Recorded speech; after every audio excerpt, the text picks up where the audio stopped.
Hi everyone, welcome to my gradient demo video. This gradient will be made up of Luminous Red, Opera Pink, Pale Lilac, Smalt Blue, and Primary Cyan. You'll need some masking tape, you'll need something to paint on, so I'm using illustration board, but you can use matte board. You'll need not one, but 2 buckets of clean water, or cups of clean water. I'll explain why in a minute.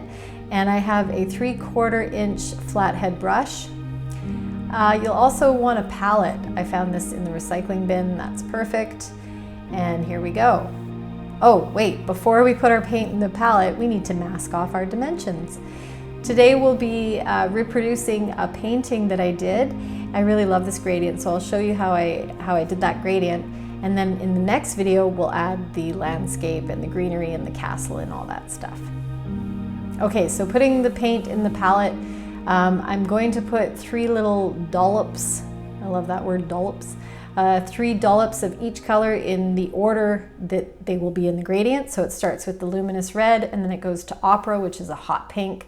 Then we've got Lilac, then Smalt Blue, and Cyan at the bottom. For the first coat, you want to water down your gouache quite a bit. So it's more of a wash for the first one. This is like the consistency of coffee cream. And very quickly you go across, just you just want to cover that white basically. Some of it's going to show through, that's okay. Work fast and fearlessly when you work with gouache, because you don't want to give it time to dry, especially when you're doing a gradient. So I did the Luminous Red first, a little bit of that Opera Pink. Now I'm mixing in some of the Lilac with the Opera Pink so that we've got a bubblegum pink here. And working my way downwards, overlapping the previous color, and then going back and forth and working down. So usually when I use gouache, I just like to brush in one direction, but with gradients, going back and forth helps to blend the colors. Now we're going with pretty much straight up lilac, going back and forth, cleaning the brush a bit. And now I'm using a different bucket of water. So I'm now using the clean water to work into my blues. You don't want to use the same bucket for both colors, because for both the pinks and the blues, because then you'll contaminate that beautiful bright red at the top. So here we go, a little bit of water in with my Smalt Blue at the bottom and blending upwards now. And now I'm going to clean off my brush completely and dry it just a little bit. And then I'm going to mix the lilac in with the Smalt Blue just to blend out the center there where the pinks and the blues meet. At the bottom, I'm using some of the Cyan because it's a more saturated color than the Smalt Blue. So it really brings a nice grounding to the gradient. And on we go to the second coat. Now it's really important to remember to let each coat dry before you start with the next one.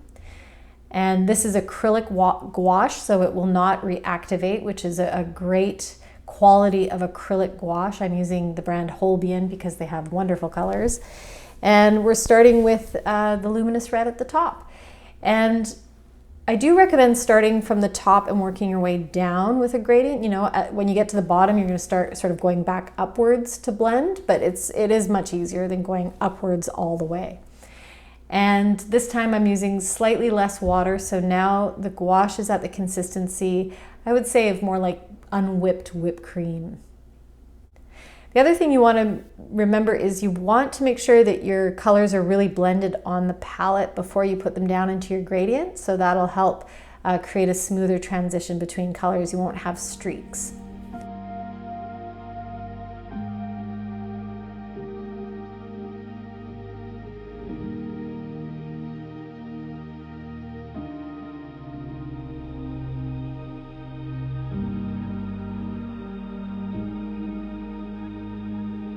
But we are starting to get a really nice blend. And this is why you know, it's good to do a few coats, because that first coat is just really a wash so that the white doesn't show through. And when I first started doing gradients, I would average about 5 coats until I got a gradient that I was happy with. Now I'm down to about 3 coats. But yeah, practice is really important with gradients, and a great way to practice these is to mask off 3 by 3 inch or 2 by 2 inch squares, And that way you're using less paint, you're getting more practice in, you can try different color combinations, it's a lot of fun. And here we are, third coat, and I've slowed things down so you can see just how fast I'm actually painting. I'm again using this nice creamy consistency of unwhipped whipped cream, going across the top and going into that opera pink, mixing it with a little bit of the luminous red and continuing my way downwards.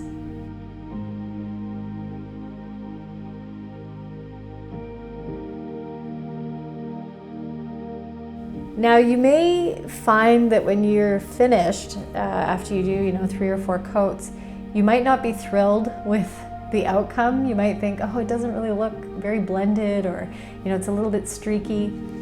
But once you get other elements over top of it, like the landscape, or in this case we're doing sort of obsidian black landscape with a castle off in the distance, a little bit of greenery. Once you get those elements over top of the gradient, it's really beautiful. I mean, it sort of comes together, right? It feels a lot more resolved. So just give yourself some time, trust the process, and welcome those happy accidents. Like sometimes the dry brush look or some of those streaks can actually add to the overall effect.